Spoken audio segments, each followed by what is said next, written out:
से बहुत बड़ी खबर आ रही है। गैंगस्टर सभापति पर इनाम की राशि को बढ़ा दिया गया है। अब सभापति पर कुल 1 लाख का इनाम घोषित है। एडीजी प्रयागराज प्रेम प्रकाश ने इनाम की राशि बढ़ा दी है और अब इनाम की राशि हो गई है 50,000 से बढ़कर 1 लाख रुपए। सुलभ से इस पर अपडेट लेते हैं। सुलभ, 50,000 से बढ़ाकर 1 लाख, मतलब दुगनी इनाम की राशि हो गई है गैंगस्टर सभापति पर। कब से तलाश है इसकी? जी, बताना चाहूँगा, इसकी तलाश लगभग पिछले 1 महीने से है और ये एक बार जब पुलिस उसको गिरफ्तार करने गई थी तो ये पुलिस को धता बताते हुए वहाँ से फरार हो चुका था। उसके बाद इसने अपना वीडियो वायरल किया था कि कैबिनेट मंत्री मोती सिंह जो है इसके ऊपर फर्जी मुकदमे लदवा करके इसको फंसाना चाह रहे हैं। गैंगस्टर भी लगा, सब कुछ हुआ, लेकिन सबसे बड़ी बात यह है कि 1 महीने से फरार अपराधी आखिर आज तक क्यों नहीं पकड़ा गया, जबकि पुलिस कप्तान के अनुसार जो है वो लगातार उनका कहना है कि टीमें गठित है, तभी दी जा रही है। और सुभाष यादव और उसका भाई सभापति यादव, ये दोनों लोग जो है अभी तक फरार चल रहे हैं। इसी फरारी के चलते इनके ऊपर 50,000 का इनाम भी रखा गया, लेकिन फिर भी ये पकड़ में नहीं आए। तो एडीजी प्रेम प्रकाश ने इनाम की धनराशि 1 लाख रुपए कर दी है और अभी भी उनका ये कहना है कि टीमें गठित हैं और जल्द से जल्द गिरफ्तारी होगी। बिल्कुल, और ताजा अपडेट यही कि 1 लाख का इनाम हो गया है अब गैंगस्टर सभापति पर। जानकारी के लिए शुक्रिया सुलभ।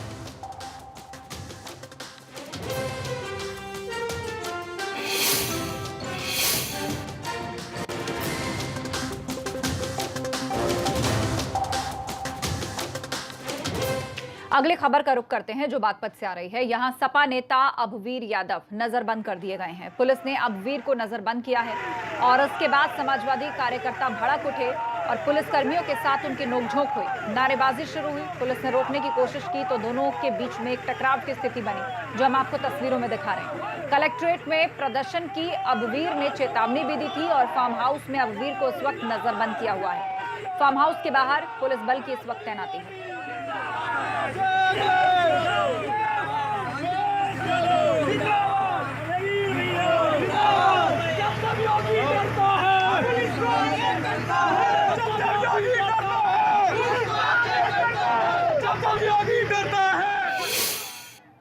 और अब फिरोजाबाद की एक तस्वीर, जहां महिंद्रा शोरूम के वर्कशॉप में अचानक भीषण आग लग गई।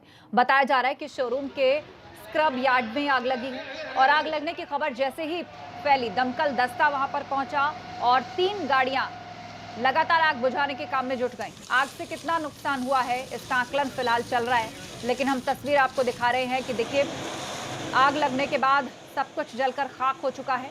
फायर ब्रिगेड की 3 गाड़ियां मौके पर पहुंची, जिन्होंने इस आग को बुझाया। महिंद्रा का ये शोरूम जिसमें भीषण आग लगी थी और आग को फिलहाल बुझा लिया गया है, लेकिन नुकसान कितना हुआ है इसको लेकर अभी आकलन चल रहा है।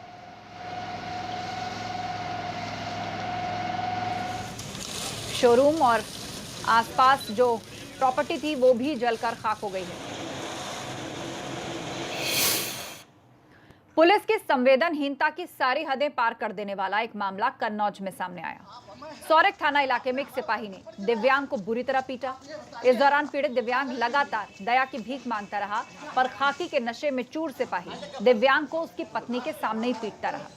थाने के अंदर ले जाकर भी सिपाही किरण पाल ने दिव्यांग को जमीन पर पटक दिया, जिससे वो लहूलुहान हो गया। दरअसल ई-रिक्शा हटाने को लेकर ये विवाद शुरू हुआ। इस दौरान पुलिसकर्मी मूक दर्शक बनकर तमाशा देखते रहे। सिपाही की दबंगई का ये वीडियो सामने आया। लेकिन सर जी, मेरा कला सर जी, देख लो आप सर जी, आप ही लोग हो सर जी, देखो मुझे सर जी अगर मैं गर्द चला हूँ सर जी तो मुझे एटा से अगली खबर आ रही है, जहां राशन दुकानदार और शिकायतकर्ता के बीच में मारपीट हो गई। दरअसल सरकारी राशन की कालाबाजारी की शिकायत की गई, जिसके कारण ये दोनों भिड़ गए। मौके पर जबरदस्त हंगामा हुआ, लाठियां तक चली। इतना ही नहीं, जांच करने के लिए जो पूर्ति विभाग की टीम वहां पहुंची थी, वो भी जैसे तैसे अपनी जान बचाकर वहां से निकली। राशन के नाम पर ज्यादा पैसे वसूलने का दुकानदार पर आरोप है।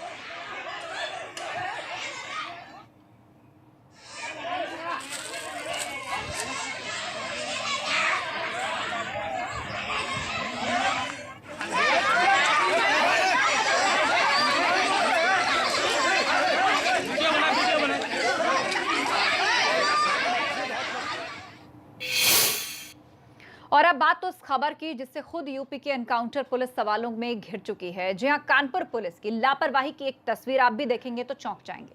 असल में दबंगई दिखा रहे इस युवक को पीटा गया था और बाद में लोगों ने उसे पुलिस के हवाले कर दिया, जिसके पास से एक अवैध असलहा भी मिला। लेकिन अब कानपुर पुलिस की कारस्तानी देखिए कि जो दबंग युवक पुलिस थाने जिसको लेकर आई है, अब मीडिया में फोटो खिंचवाने के लिए पुलिस ने इसी आरोपी के हाथ में वो पिस्टल पकड़ा दिया। अब सवाल उठता है कि अगर पिस्टल लोड होता तो क्या, और अगर लोड नहीं भी है तो भी इसका हथियार की तरह इस्तेमाल करके ये जो अपराधी सरीखा आदमी पकड़ा गया है वो कुछ भी कर सकता था। क्योंकि जिस तरह अपराधी के हाथ में पिस्टल पकड़ाई जा रही है उसे देखकर यही लगता है कि मुमकिन है ये पिस्टल लोडेड भी हो सकती है, और अगर ऐसा है तो ये बहुत बड़ी लापरवाही है।